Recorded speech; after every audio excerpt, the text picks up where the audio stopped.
Colorado Avalanche are getting ready for another season, and they're probably going to have to start the season again without Gabriel Landeskog. Kyle Sullivan of Locked On Avs is with us to talk about that and all things Avalanche next on the Locked On NHL Podcast.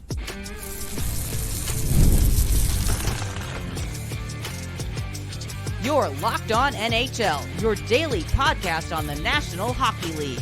Part of the Locked On Podcast Network, your team every day. Gil Martin, happy to be with you here on the Locked On NHL Podcast, part of the Locked On Podcast Network, your team every day. I want to thank everyone who makes Locked On NHL your first listen every day. Don't forget to subscribe on YouTube or wherever you get your podcasts so you get new episodes as soon as they drop. Today's show is brought to you by FanDuel. Place your first $5 bet, and you'll get started with $200 in bonus bets guaranteed. Visit FanDuel.com to get started. It is my pleasure to welcome back to the show the co-host of Locked On Avalanche, Shaggy Von Doom himself, Kyle Sullivan. And Kyle, training camp underway for the Avalanche and always high expectations for this team. But again, it seems like no captain right now. What is the latest on Gabriel Landeskog's situation? Gabe Landeskog, the man, the myth, the legend. He is around. He's in the locker room. He's skating in practice. He's making hockey-related moves. If you would have asked this question to my co-host Chris Maselli over on Locked On Avs, he has been the eternal optimist for Gabe Landeskog's return.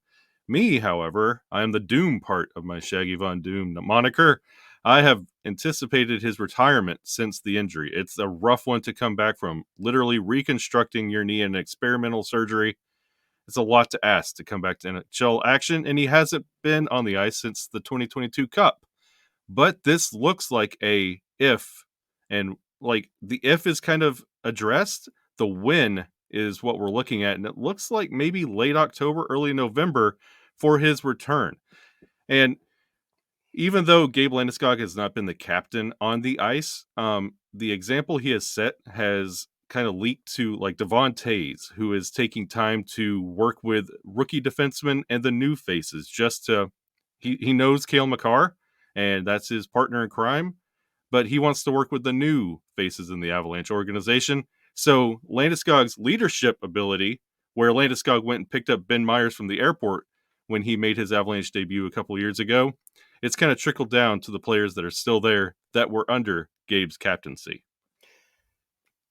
If he does come back, let's say late October, early November, how do they fit him into the lineup? Where does he play, and how much does he play at first?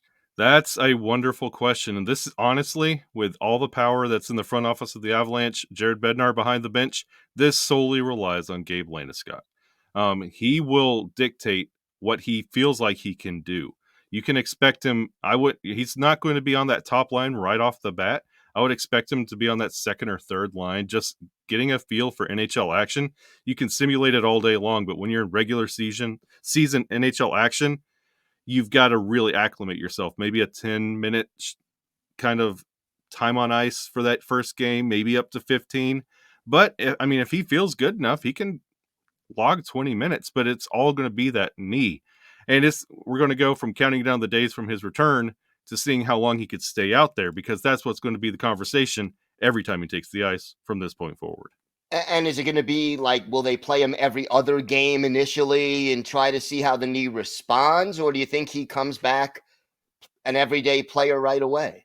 That's, again, it's what nobody really knows with this type experimental injury. I believe it was LaMelo Ball had this same surgery in the NBA, and he's still going through it and trying to figure it out. Gabe Landeskog is going to have to figure out, it's going to be shift by shift for the rest of his career on what can hold up and what can he do. I mean, you could be the healthiest player ever and take one bad edge, and that's it. So you are in a heightened awareness for this situation around Gabe, but he knows what he's going to do. He's been working to get back here, and he's going to be working to stay on the ice, but it's shift by shift for Gabe Landeskog. How does all this uncertainty affect the overall atmosphere around the team?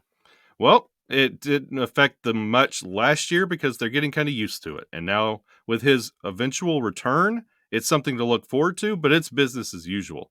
It's there's been a lot of times since the last time the Avalanche raised the cup over their head, and they need to get back there.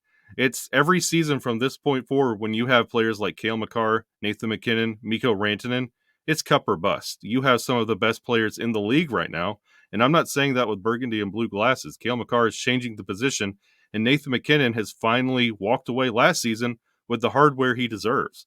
So they have targets on their back, and they carry that Avalanche swagger where about a decade ago they did not have that.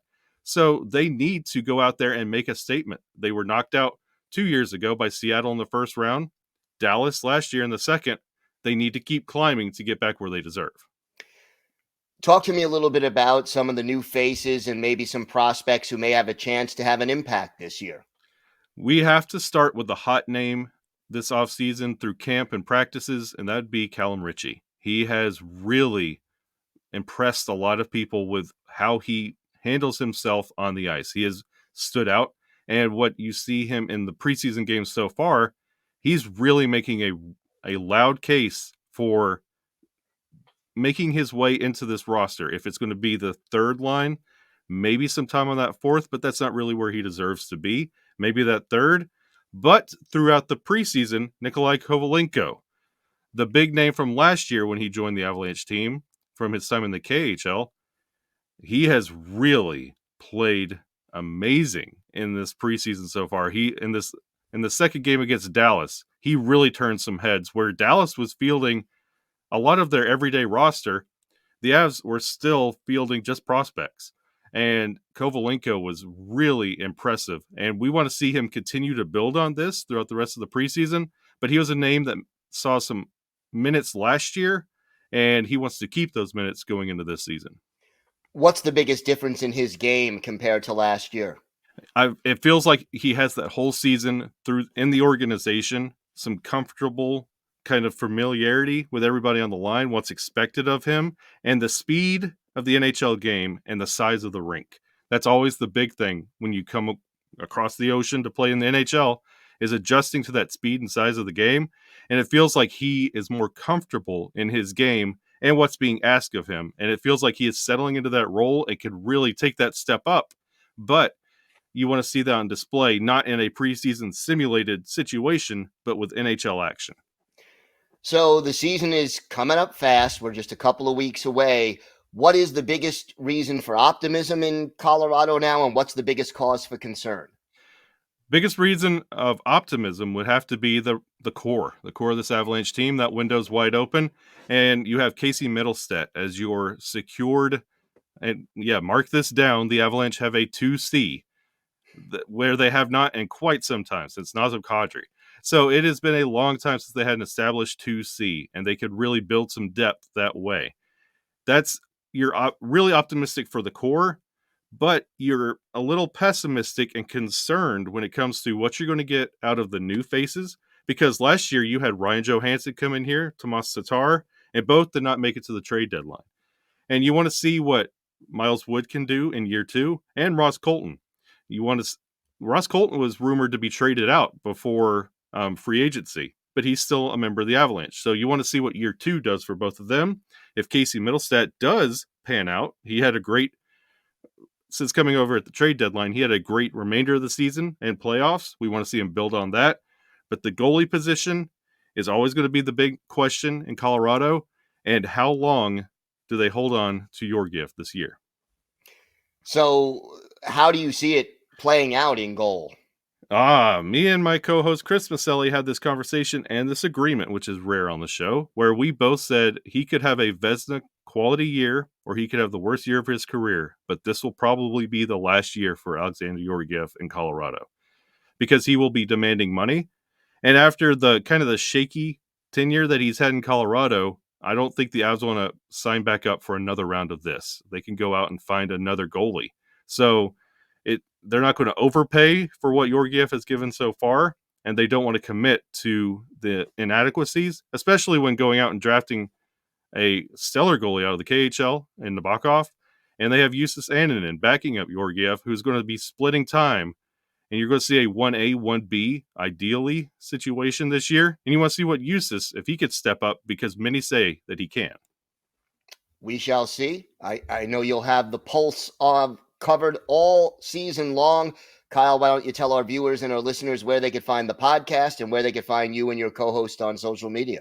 You can find us. Just search Locked On Avalanche on YouTube. We pop right up. Subscribe while you're there. And anywhere you get your podcasts, look up that same name. We'll be right there each and every day. You can find me on social media. Just search Shaggy Von Doom. All right. Kyle, thanks so much. Always a pleasure. Oh, it's an honor, my friend.